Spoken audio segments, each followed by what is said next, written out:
संविधान बनाना बड़ा मुश्किल काम है जैसे सुन के ही लगता है, लेकिन संविधान सभा के दौरान भी कई सारी ऐसी घटनाएं होती थी जो सुन के आप शायद मुस्कुरा देंगे। ऐसी ही एक घटना संविधान सभा में हुई थी जब एक कॉमा के ऊपर बहस हो रही थी और कॉमा के ऊपर होते होते बहस जवाहरलाल नेहरू तक पहुंच गई। और इस बहस में महावीर त्यागी जी ने जवाहरलाल नेहरू के ऐसे मजे लिए कि जवाहरलाल नेहरू खुद भी खिलखिलाने लगे थे।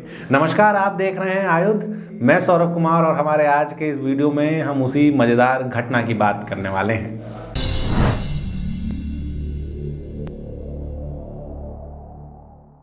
भारत का संविधान बनाया जा रहा था।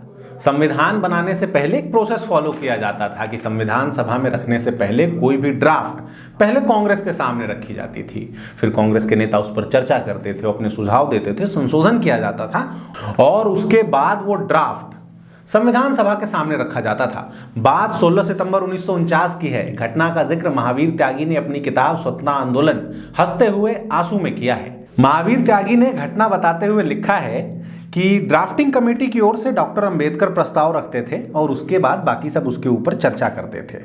लगभग सारा विधान पास हो चुका था, सारा संविधान लगभग बन चुका था। उसके बाद धारा नंबर 1 पर पार्टी में चर्चा चल रही थी, पार्टी में बात हो रही थी। इस दौरान शाम में कॉन्स्टिट्यूशन हाउस में बैठक थी।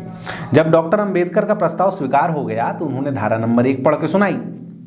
प्रस्ताव के बाद उसमें उन्होंने लिखा था कि इंडिया दैट इज भारत, और उसके ऊपर से 2 कॉमा लगे थे, जिसे बॉक्स कहते हैं, इन्वर्टेड कॉमा लगे थे ऊपर 2। जब ये देखा तो महावीर त्यागी थोड़े परेशान हो गए। वो महावीर त्यागी लिखते हैं कि उन्होंने संशोधन रखा। संशोधन ये था कि आपने इंडिया दैट इज भारत लिखा है और ऊपर से इन्वर्टेड कॉमा लगा दिया है, तो ऐसा कीजिए कि इन्वर्टेड कॉमा हटा दीजिए और 1 कॉमा इंडिया के बाद लगा दीजिए, 1 कॉमा दैट इज के बाद लगा दीजिए। बड़ी छोटी सी बात थी, लेकिन भाई साहब संविधान बन रहा था तो इस पर ही लगभग 2 घंटे तक चर्चा होती रही। 2 घंटे तक इसी के ऊपर बात रही। बहुत सारे लोगों ने इसके अगेंस्ट बात किया, बहुत सारे लोगों ने इसका समर्थन भी किया। आर्गुमेंट ये था, महावीर त्यागी का कहना ये था कि अगर हमने इंडिया दैट इज भारत के ऊपर इन्वर्टेड कॉमा लगा दिया तो हमारे देश का नाम इंडिया दैट इज भारत हो जाएगा। अकेला भारत नहीं रह जाएगा, अकेला इंडिया नहीं रह जाएगा। डॉक्टर अंबेडकर ने इसको खारिज कर दिया, कहा ऐसा करने की कोई जरूरत नहीं है। तो कुछ लोगों ने जो इसका विरोध कर रहे थे, जो संशोधन का समर्थन कर रहे थे, उन्होंने कहा कि अगर कॉमा लगाए बिना साथ रख दिया सबको तो कोई हमसे पूछेगा कि देश का नाम क्या है तो हम कहेंगे इंडिया दैट इज भारत। कोई पूछेगा आप कहाँ के रहने वाले हैं तो हमें कहना पड़ेगा कि इंडिया दैट इजियन भारतीयन। इस बात पर खूब जोर से सब हंसने लगे। इस दौरान जवाहरलाल नेहरू पिछले 2 घंटे से बैठ के ये सब सुन रहे थे। उनको गुस्सा आ गया कि इतनी छोटी सी बात पर इतनी लंबी चौड़ी चर्चा करने की कोई जरूरत है क्या? कहाँ बात जा रही है, कहाँ की बात कहाँ तक? तो उन्होंने महावीर त्यागी की तरफ देखा और अंग्रेजी में उनको बोला कि आपको इतनी सी बात भी समझ नहीं आती है कि इंडिया शब्द का अनुवाद ही भारत है, कोई अलग बात नहीं है।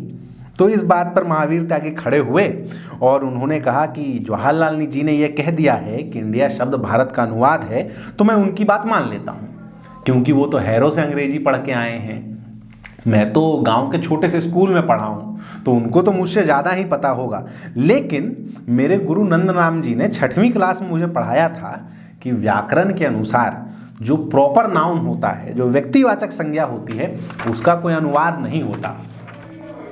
पर जब हैरों से ग्रामर पढ़े हुए व्यक्ति कह रहे हैं कि प्रॉपर नाउन का ट्रांसलेशन हो सकता है, अनुवाद हो सकता है, तो फिर मैं अपना संशोधन वापस लेता हूं। लेकिन मेरे दोस्त को इस बात के लिए सचेत रहना चाहिए कि हो सकता है कि कल के अखबारों में लाइन छपे कि honourable prime minister of India mister जैमरैड केनालू के कहने पर त्यागी जी ने अपना संशोधन वापस ले लिया। तालियां बजने लगी और डॉक्टर अंबेडकर ने फिर स्थिति संभाली। डॉक्टर अंबेडकर खड़े हुए और उन्होंने कहा कि ठीक है त्यागी जी, मैं आपका आधा प्रस्ताव स्वीकार करता हूं।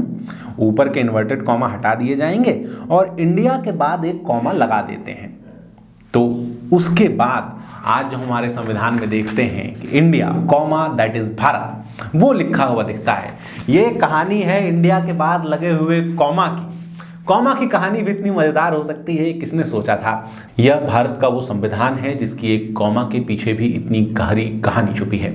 ये भारत का वो संविधान है जिसके एक एक शब्द को लिखने से पहले हमारे नेताओं ने लंबी बहस की, हमारे नेताओं ने उसके ऊपर चर्चा की, उसके बाद वो शब्द लिखे। लेकिन इसी संविधान में कुछ शब्द आपातकाल के दौरान जोड़े गए। इसी संविधान में कुछ शब्द तब जोड़े गए जब विपक्ष जेल के अंदर बंद था। उन शब्दों पर ना कोई चर्चा हुई, ना ही किसी ने उसके ऊपर अपनी बात रखी। और आज पूरे के पूरे संविधान को उन्हीं चंद शब्दों की तरफ मोड़ने की कोशिश की जा रही है। पूरा का पूरा संविधान उन्हीं चंद शब्दों पर केंद्रित करने का प्रयास किया जा रहा है। खैर, अगर आपको ये वीडियो ठीक लगा, अगर आपको त्यागी जी की ये कहानी ठीक लगी, तो हमारे चैनल को सब्सक्राइब जरूर कीजिए। लगातार जुड़े रहने के लिए आयुक्त को सब्सक्राइब जरूर करें।